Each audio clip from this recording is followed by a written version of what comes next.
Hello all my dear student and all other assalamu alaikum. Welcome back to my new class. Hope you all are okay by the grace of Almighty Allah. I am also fit and fine. Alhamdulillah. মহান আল্লাহর দরবারে হাজার কোটি শুকরিয়া যে আমরা আরও একটি নতুন ক্লাসে হাজির হতে পেরেছি। তোমরা সবাই জানো যে চরচান্দ্রা উচ্চ বিদ্যালয়ের পেজের ব্যানারে আমি প্রতিদিন তোমাদের এসএসসি ইংলিশের প্রশ্নপত্র সলভ করে যাচ্ছি প্রতিদিন। আর স্কুলের পেজেই এতদিন ক্লাস নিয়েছি, কয়েকটা আইটেম সলভ করেছি অলরেডি, কিন্তু পেজের ভিউ সংখ্যা কম, এজন্য পেজে কয়েকটি ক্লাস নিয়ে তোমাদের সবাইকে খবরটা আগে জানিয়ে তারপরে আমি আবার পেজ অথবা ইউটিউব থেকে ক্লাস নেব। আর তোমরা ইতিমধ্যেই জেনেছো অনেকে যে আমি ইউটিউবে একটা চ্যানেল খুলেছি, যেখান থেকে তোমাদের এইচএসসি এবং সকল ফর্মাল গ্রামার অথবা সব ধরনের গ্রামারের ক্লাস নিব ওখান থেকে। ওখানে ওই চ্যানেলের সাথে যুক্ত থেকে তোমরা কিন্তু তোমাদের বেসিক ইংলিশ গ্রামার এবং ফর্মাল ইনস্টিটিউশনাল যেই গ্রামার আছে, প্রাতিষ্ঠানিক গ্রামার, এগুলো তোমরা ভালোভাবে সলভ করতে পারবে। তো আমি তোমাদের খবরটা আরও ভালোভাবে জানিয়ে দিচ্ছি যে আমি ইউটিউব চ্যানেলটা শুরু করেছি। তোমাদের সার্বিক সহযোগিতা না পেলে কিন্তু চ্যানেলটা আগাবে না এবং বেশি সাবস্ক্রাইব পাওয়া যাবে না।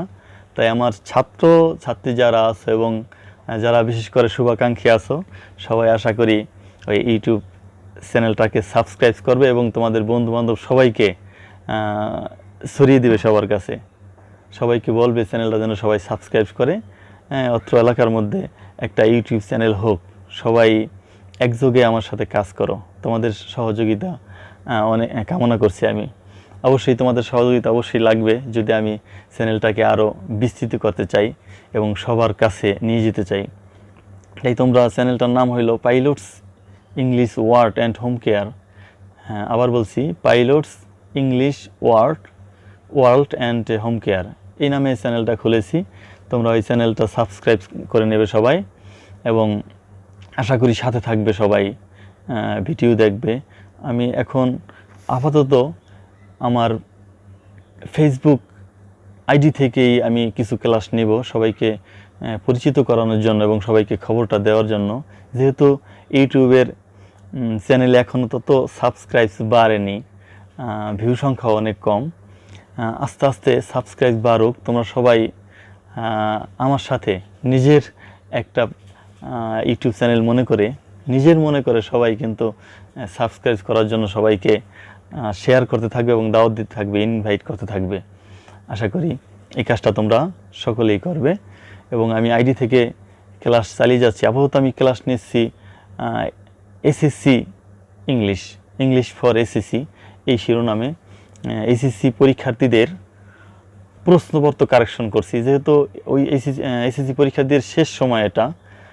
অবশ্যই আমাদের শুরুর ক্লাস বা গ্রামেটিক্যাল বেসিক ক্লাস নেওয়া ঠিক হবে না তাদের জন্য এখন ক্লাসই হবে প্রশ্নপত্র সলভ করা। তো এরই ধারাবাহিকতায় আমি কিন্তু প্রশ্নপত্র একটা টেস্ট পরীক্ষা নেওয়া হয়েছিল হোমওয়ার্ক আকারে। এই প্রশ্নপত্র থেকে চরচান্দ্রা উচ্চ বিদ্যালয়ের পেজ থেকে কিন্তু আমি কিছু ক্লাস নিয়েছি। 1, 2, 3, 4 আইটেম ওই প্রশ্নপত্র থেকে সলভ করেছি এবং 5 নম্বর সলভ করার জন্য একটা ক্লাস নিয়েছি। অলরেডি 3টা সেন্টেন্স সলভ করেছিলাম। আজকে বাদবাকি দেখি কয়টা সেন্টেন্স সলভ করা যায়। তোমরা পাশে থাকবে এবং অবশ্যই আমার যে ইউটিউব চ্যানেলটার কথা বললাম, pilots English world and home care, ওই চ্যানেলটাকে তোমরা ইনরিচ করে দেবে।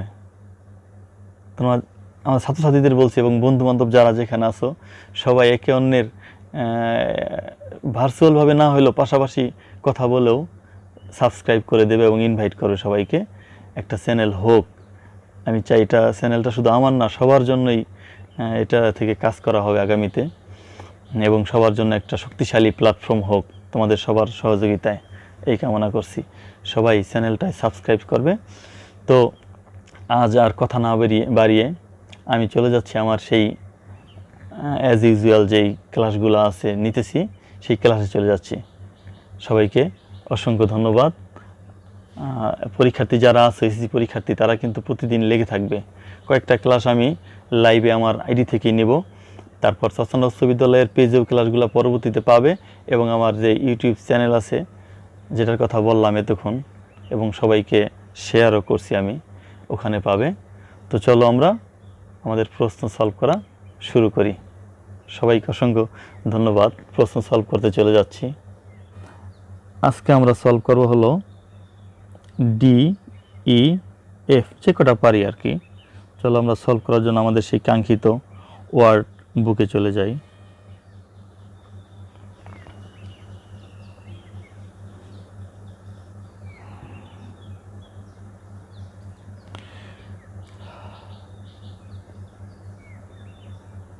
ওকে,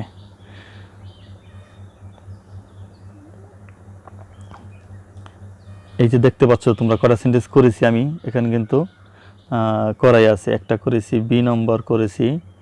এই ক্লাসটা যদি তোমরা কেউ মিস করে থাকো, যদি মনে চায় যে এটাও আমি দেখতে চাই, ক্লাসটা মিস করতে চাই না, তাহলে চরচান্দা উচ্চ বিদ্যালয়ের পেজে গিয়ে দেখে নেবে কীভাবে আমি ডিগ্রি করাটা বুঝাইছি এবং কীভাবে অ্যাফার্মেটিভ নেগেটিভটা করেছি, সেখানে গিয়ে দেখে নেবে।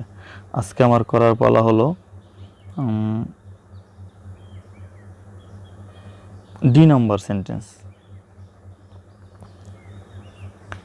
তো চলো সেন্টেন্সটা আগে পড়ি অর্থ সহকারে।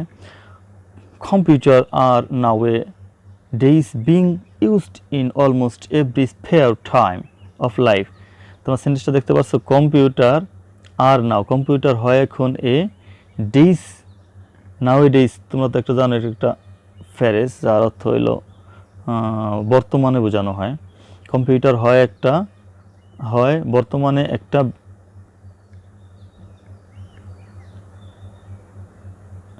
এখানে একটু মিসিং দেখা যাচ্ছে সেন্টেন্সটার মধ্যে। সরি, কোনো মিস নেই। Computer are now A days, computer বর্তমানে, বিং ইউজ ব্যবহার হচ্ছে, in almost every spare of life জীবনের প্রতি ক্ষেত্রে। কী করতে বলা হয়েছে দেখো তো, অ্যাক্টিভ করতে বলা হয়েছে। অ্যাক্টিভ করতে বলা এর মানে কি? সেন্টেন্সটা অবশ্যই প্যাসিভ করা আছে। আমি কিন্তু বেসিক থেকে শুরু করতেছি না, অবশ্যই তোমরা জানো যেহেতু এসএসসি পরীক্ষার্থীদের জন্য এই ক্লাসটি, সেহেতু আমি অবশ্যই গোড়া থেকে ধরবো না, বেসিক থেকে ধরবো না। তোমরা আমরা জানি যে তোমরা প্যাসিভ করা শিখেছো, প্যাসিভ কীভাবে করতে হয় তোমরা জানো। ওই প্ল্যাটফর্মের উপরে দাঁড়িয়ে কিন্তু আমি ক্লাস নিচ্ছি। ওকে, তো শুরু থেকে যারা না পারো তারা কিন্তু অবশ্যই শুরু থেকে শিখে নেবে, এবং আমি আগামীতে ইউটিউব পেজ থেকে একেবারে শুরু থেকে শুরু করব সব কিছু নিয়মিত ক্লাস নিয়ে সেখান থেকে তোমরা শিখে নিতে পারবে। অথবা ঈদের পরে যদি স্কুল খোলে, পরীক্ষার আগে তোমরা তোমাদের স্কুল টিচারের কাছ থেকে অতি শীঘ্রই শিখে নেবে অ্যাক্টিভ প্যাসিভের রুলগুলো, কীভাবে প্র্যাকটিস করতে হয়, কীভাবে অ্যাক্টিভ থেকে প্যাসিভ করতে হয়, এগুলা করে নেবে। ওকে, আমি বেসিক থেকে করতেছি না, যেহেতু এই সেন্টেন্সটা অ্যাক্টিভ করাই প্যাসিভ করাই আছে, অ্যাক্টিভ করতে বলছে, সেহেতু আমি তোমাকে বলতে পারি এটা প্যাসিভ কী জন্য। তোমরা যারা জানো প্যাসিভ করার জন্য অক্সিলারি ভার্ব এম ইজ আর বসে প্রেজেন্ট টেন্সের ক্ষেত্রে আছে, তারপর এম ইজ আর বিং বসে প্রেজেন্ট কন্টিনিউয়াস টেন্সের প্যাসিভ করা হলে, এবং তারপর ভার্বের 3 নম্বর ফর্ম বসে। অর্থাৎ যারা প্যাসিভের রুল প্র্যাকটিস করেছো তারা অবশ্যই বুঝতে পারবে যে সেন্টেন্সটা প্যাসিভ আছে এবং প্রেজেন্ট কন্টিনিউয়াস টেন্সের প্যাসিভ আছে। অবশ্যই প্যাসিভের রুলে যখন ফলো করবে তোমরা দেখতে পাবে যে প্রেজেন্ট কন্টিনিউয়াসের প্যাসিভ করার জন্য নিয়ম হলো এম ইজ আর বসে, এম ইজ অথবা আর বসে, তারপর একটা বিং বসে, BEING বিং, তারপর ভার্বের 3 নম্বর ফর্ম বসে। এখানে কিন্তু ঠিক তাই আছে, দেখো এই যে এম ইজ আর দেখতে পাচ্ছ, আর আছে এখানে, তারপর বিং আছে, এই যে ভার্বের 3 নম্বর ফর্ম ইউজড আছে কিনা বলো। সুতরাং এটাকে প্যাসিভ করা হয়েছে, আমরা করব অ্যাক্টিভ। ওকে, অ্যাক্টিভ করার জন্য প্যাসিভের কি রুল এখানে বেটারা ফলো করছে। প্যাসিভ করার রুলটা হলো প্রথমে অবজেক্টকে সাবজেক্ট করতে হয়। কম্পিউটার নিশ্চয়ই অবজেক্ট ছিল, এখন এটাকে সাবজেক্ট করে সবার আগে আনা হয়েছে। তারপরে প্যাসিভ করার দ্বিতীয় নিয়ম হলো প্রেজেন্ট ইনডিফিনিটের বেলায় এম ইজ আর বসে, প্রেজেন্ট কন্টিনিউয়াসের বেলায় এম ইজ আর বিং বসে। তারপরের নিয়ম হলো ভার্বের পাস্ট পার্টিসিপাল ফর্ম বসে, তারপর অতিরিক্ত অবজেক্ট বসে, তারপরে বাই বসে। তোমরা একটা জিনিস অবশ্যই খেয়াল করছো, এই সেন্টেন্সটা প্যাসিভ কিন্তু শেষে বাই নেই।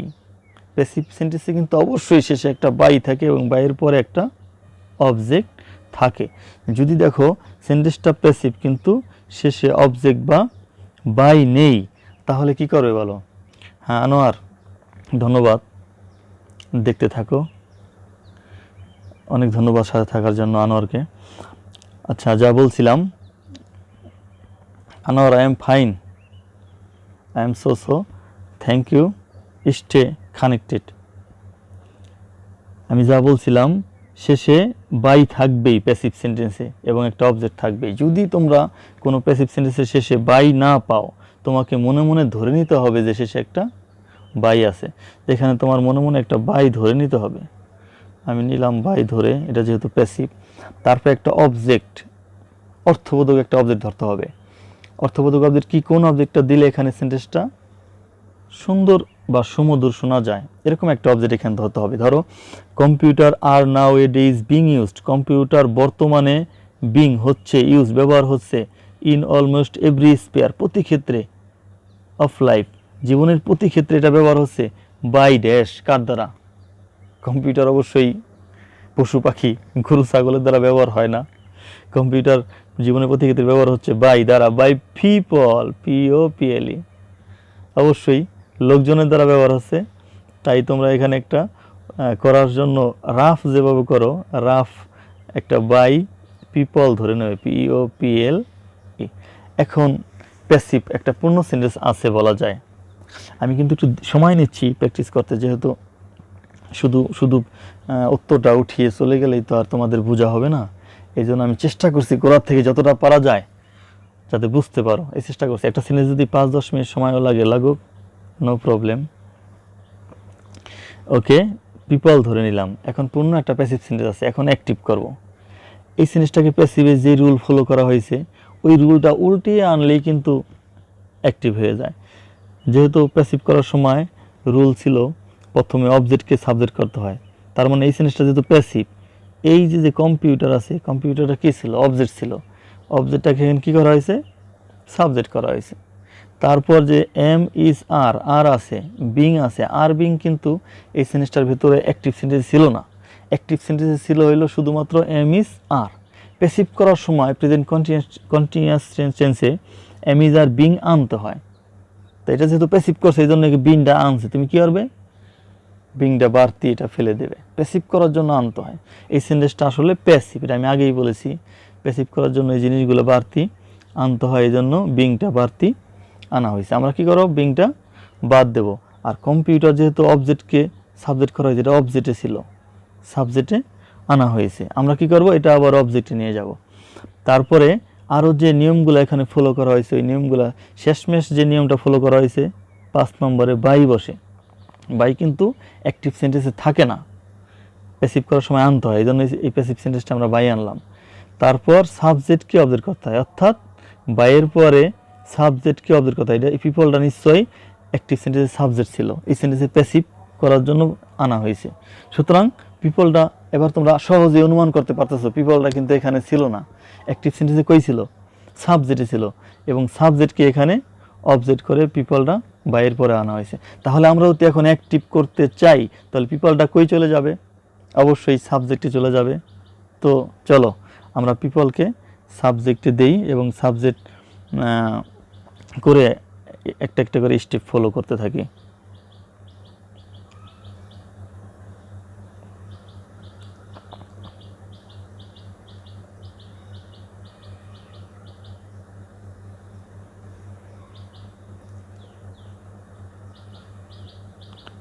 PEOPLE, people. সবার প্রথম আমরা পিপল নিলাম। এবার ফলো করো, আগে কিন্তু আমি বলেছি যে এখানে তোমার বিং ছিল না, বিং কিন্তু আনা হয়েছে। প্যাসিভ করার সময় প্রেজেন্ট কন্টিনিউয়াস টেন্সে এম ইজ আর থাকেই, বাড়তি একটা বিং আনতে হয় প্রেজেন্ট কন্টিনিউয়াস টেন্সকে প্যাসিভ করার জন্য। আর এই বিংটা দেখেই তোমাকে চিনতে হবে যে এই সেন্টেন্সটা অবশ্যই প্রেজেন্ট কন্টিনিউয়াস টেন্স ছিল এবং প্যাসিভ করার সময় বিং আনছে। তো প্রেজেন্ট কন্টিনিউয়াস টেন্সে যেহেতু ছিল সেন্টেন্সটা, সেহেতু তুমি এখানে প্রেজেন্ট কন্টিনিউয়াস টেন্সের রুল ফলো করবে। তাহলে কি হবে? পিপলের পর আর হবে। প্রেজেন্ট কন্টিনিউয়াস টেন্সে কি থাকে সাবজেক্টের পর? এম ইজ আর, তারপর ভার্বের সাথে আইএনজি যোগ। ভার্ব কিন্তু অবশ্যই এখানে কোনটা? ইউজটা এখানে ভার্বের সাথে আইএনজি যোগ ছিল, কিন্তু যখন এই সেন্টেন্সটা প্যাসিভ করা হয়েছে তখন আইএনজি যোগ বাদ দিয়ে প্যাসিভের নিয়ম হলো ভার্বের পাস্ট পার্টিসিপল ফর্ম করতে হয়, এই জন্য এখানে ইউজড করা হয়েছে। আসলে এটা মূলত ছিল কি? ভার্বের সাথে আইএনজি যোগ, এখানে ইউজিং ছিল, ইউএসআইএনজি, এরকম অবস্থায় ছিল। প্যাসিভ করার জন্য এই সেন্টেন্সটাকে ইউজড করা হয়েছে। এবার কি রুল ফলো করে উপরের সেন্টেন্সটাকে প্যাসিভ করা হয়েছে দেখো। এই জিনিসটা অবশ্যই অতিরিক্ত অবজেক্ট, এটা ভার্বের পরেই ছিল, ঠিক আছে। কিন্তু আরেকটা জিনিস আমরা জেনেছি যে এই কম্পিউটারটা কিন্তু প্যাসিভ করার সময় অবজেক্টকে সাবজেক্ট করা হয়, অর্থাৎ এইটা যে এই সেন্টেন্সে সাবজেক্ট আছে, নিশ্চয় এটা যখন অ্যাক্টিভ ছিল এই কম্পিউটারটা সাবজেক্ট ছিল না, এটা ছিল অবজেক্টে, ভার্বের পর ছিল, এবং প্যাসিভ করার সময় ভার্বের পর থেকেই কিন্তু এই সেন্টেন্সটাকে এখানে এনে সাবজেক্ট করা হয়েছে। তাহলে এখন যদি আমরা সেই আগের অ্যাক্টিভে ফিরে যেতে চাই, এই কম্পিউটারের স্থান কই ছিল? ভার্বের পর ছিল, ভার্বের পরেই চলে যাবে, অর্থাৎ ইউজিংয়ের পর ছিল কম্পিউটার, অর্থাৎ ইউজিংয়ের পরে আমি কম্পিউটারকে নিয়ে গেলাম। এবার যে অতিরিক্ত অবজেক্ট আছে, in almost every sphere of life, এটা অতিরিক্ত অবজেক্টের জায়গায় রয়ে যাবে। In almost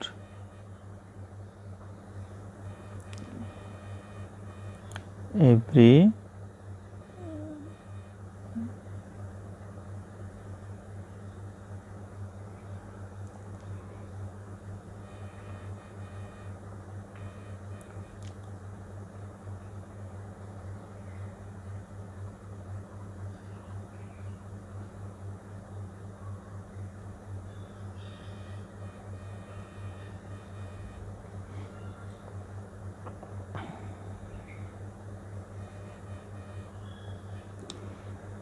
okay, every spare of life. এখন কিন্তু সেন্টেন্সটা পুরোপুরি অ্যাক্টিভ হয়ে গেছে, ভালোভাবে খেয়াল করো। এখন যারা অ্যাক্টিভ থেকে প্যাসিভ করা শিখছো তারা যদি এই সেন্টেন্সটা থেকে প্যাসিভ করো তাহলে কিন্তু এই জিনিসটাই পারবে। অ্যাক্টিভ থেকে প্যাসিভ করার রুল কি বলো? ভার্বের পর থেকে অবজেক্টকে সাবজেক্ট করতে হয়, 1 নম্বর রুল। তো ভার্ব এখানে কোনটা? ইউজিং। তো ভার্বের পর থেকে অবজেক্টকে সাবজেক্ট করতে হবে, অবজেক্টটা কি? কম্পিউটার, এটাকে সাবজেক্ট করতে হবে, এই দেখো সাবজেক্ট করা হয়েছে। তারপর 2 নম্বর রুল কি? 2 নম্বর রুল হলো টেন্স চিনে অক্সিলারি ভার্ব বসাতে হয়, টেন্স চিনতে হবে। তো টেন্স এখানে কেনা চিনবে? Are using present continuous tense আছে, এটা present continuous tense auxiliary verb হলো এমিজার তো বসবেই, তারপর ভার্বের সাথে আইএনজি যোগ হবে। এই যে এমিজার একটা বসছে এবং ভার্বের সাথে আইএনজি যোগ, এটা বিং বসবে এবং ভার্বের পাস্ট পার্টিসিপল ফর্ম বসবে, সরি ভুল বলেছি। আরেকটা জিনিস এখানে মিসিং হয়েছে, যেটা তোমরা খেয়াল করতে পারছো, নাউএডেইজ একটা অ্যাডভার্ব কিন্তু রয়ে গেছে। এই নাউএডেইজ অ্যাডভার্বটা তুমি সবার পরে অথবা যেখানে আসছিল ভার্বের অক্সিলারি ভার্ব সেখানে কিন্তু বসাই দিতে পারো। অ্যাডভার্ব যেখানে বসাও সেখানে হবে, সবার পরেও বসানো যায়, প্রথমে বসানো যায়, অথবা যেখানে আছে সেখানে বসাই দাও। নাও এ ডেইজ, এটা যেখানে আছে সেখানে বসাই দিলাম। আবার আলোচনায় যাচ্ছি, অর্থাৎ এই সেন্টেন্সটাকে যদি তুমি প্যাসিভ করো পুরোপুরি কিন্তু এই সেন্টেন্সটা আসবে। আর আমি তাদের জন্য এই ক্লাসটা নিচ্ছি মূলত যারা অ্যাক্টিভ থেকে প্যাসিভ মূলত শিখে গেছো, শুধুমাত্র প্র্যাকটিস করবে মাঝে মাঝে যেন ভুলে না যাও, এই জন্য শুধুমাত্র প্র্যাকটিস করার জন্য। আর এই জন্য অনেকে যারা বেসিক লার্নার আছো বা প্রাথমিক লার্নার আছো তারা কিন্তু একটু কষ্ট হতে পারে বুঝতে। ওকে, আমি পরের সেন্টেন্সে চলে যাব।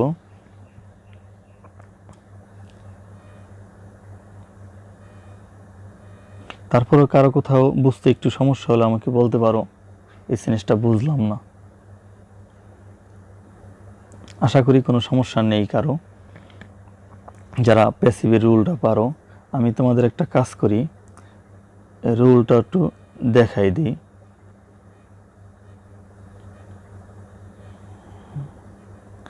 অ্যাক্টিভ থেকে প্যাসিভ করার কিন্তু আমি একটা রুল বা একটা কাগজ তৈরি করেছিলাম, তোমরা খেয়াল করলে দেখতে পাবে। এই কাগজটা আমি আমার ছাত্রছাত্রীদের দিয়েছি, তোমাদেরও আমি কমেন্ট বক্সে দিয়ে দেব পরবর্তীতে।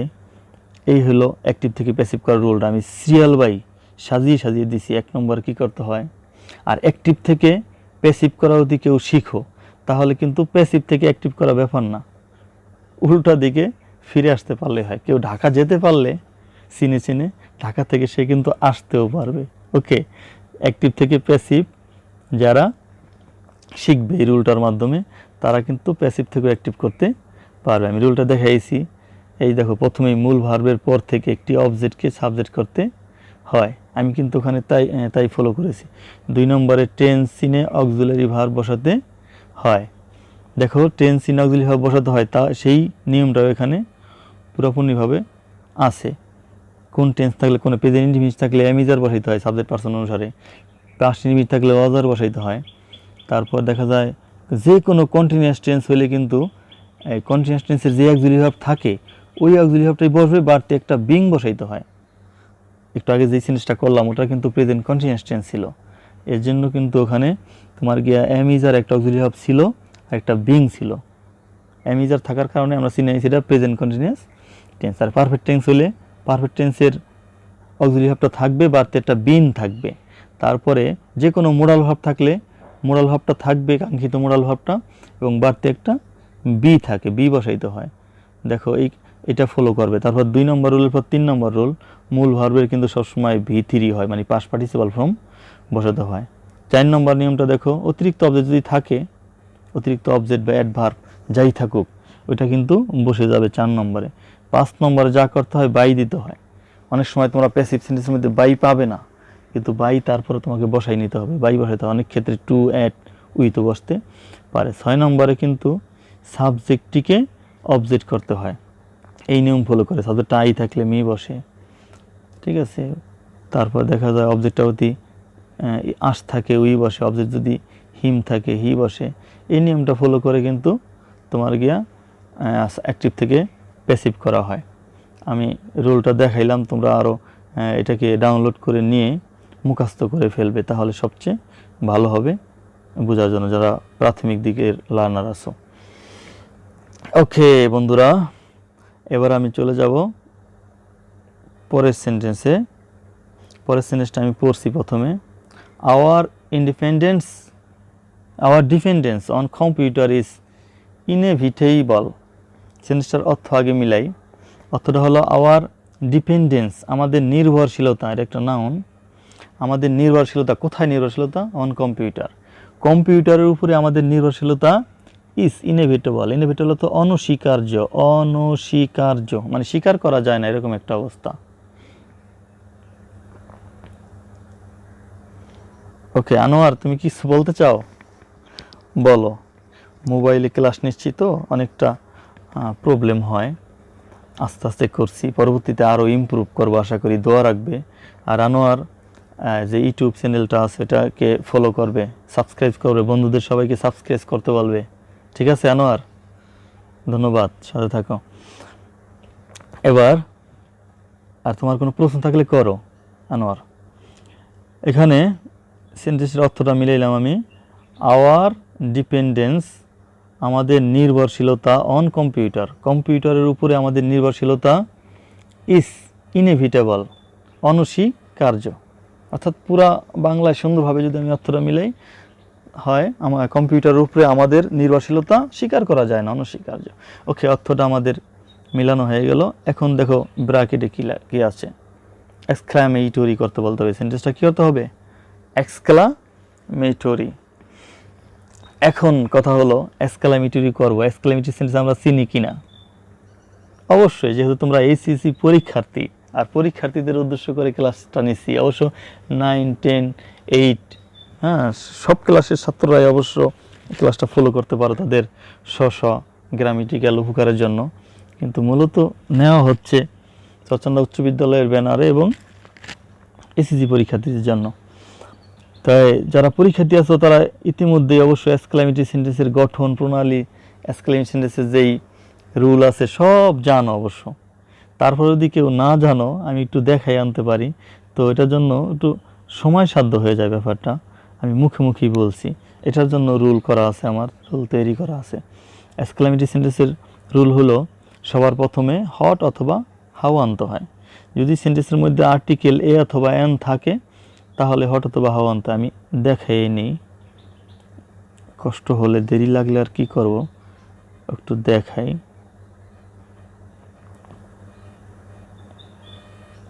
ফলো করো,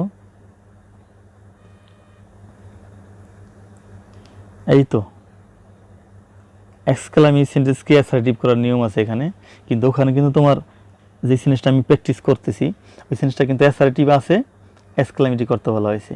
ওই হলো একই কথা।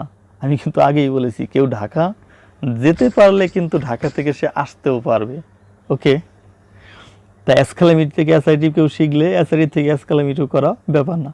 তো এখানে একটা রুল ফলো করো, আমি একটু জুম করে নিচ্ছি।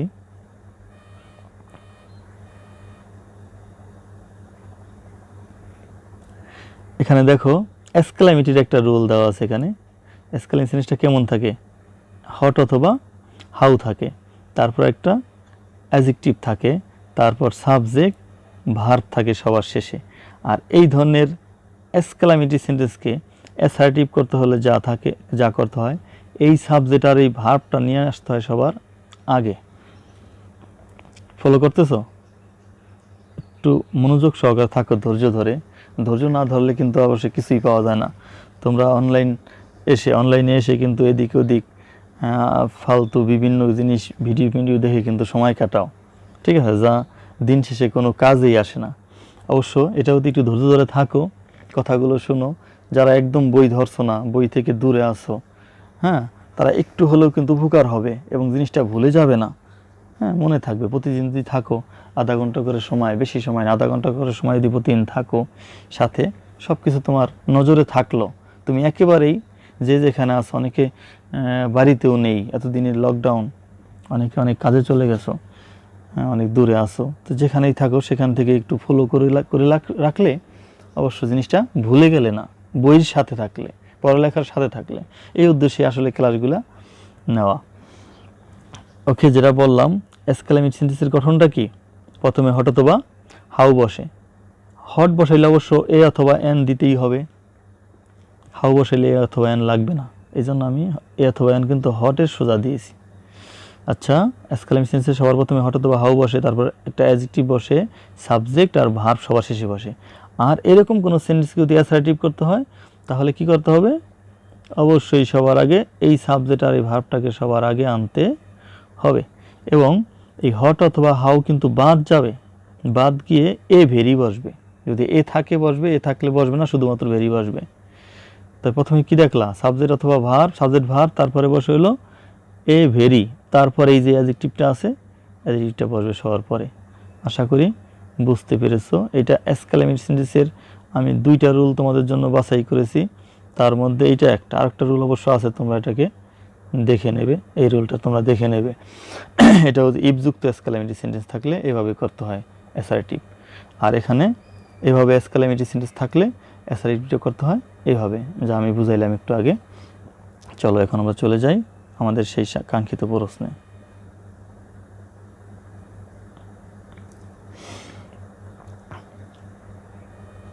ওকে,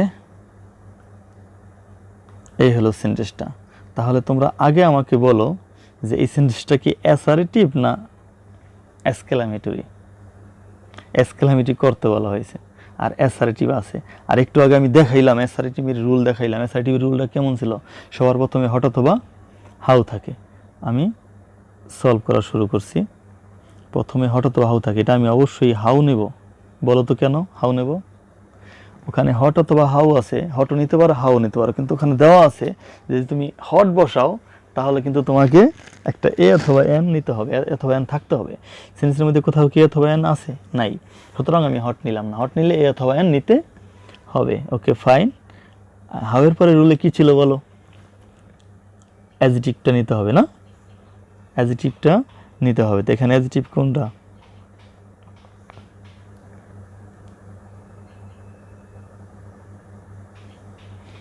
এখানে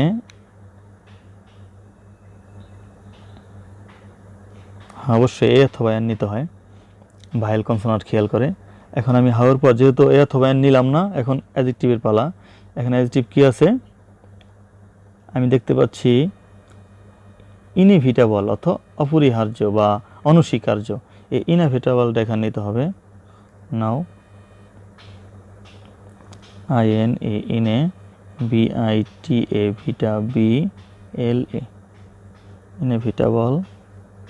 ওকে হয়ে গেল। আর একটু আগাও। তারপরে কিসের পালা? সাবজেক্ট আর ভার্ব সবার শেষে বসে না? এখানে সাবজেক্ট হলো আওয়ার ইন্ডিপেন্ডেন্স অন কম্পিউটার, পুরাটাই মিললে কিন্তু একটা সাবজেক্ট, একটা ফ্রেজ। আর মেন সাবজেক্ট হলো our dependence, our DEPEN DENCE, our dependence on computer. আর ভার্ব আছে ইস। এই তো সাবজেক্ট আর ভার্ব সবার পরে বসাই দিলাম। আর এক্সক্লামেটরি সেন্টেন্স যেহেতু করবে, আর যদি এক্সক্লামেশন শেষে না দাও ব্যাপারটা কেমন হয়? অবশ্যই মনে করে একটা এক্সক্লামেশন চিহ্ন দিতে হবে, যা আমি দিয়ে দিয়েছি।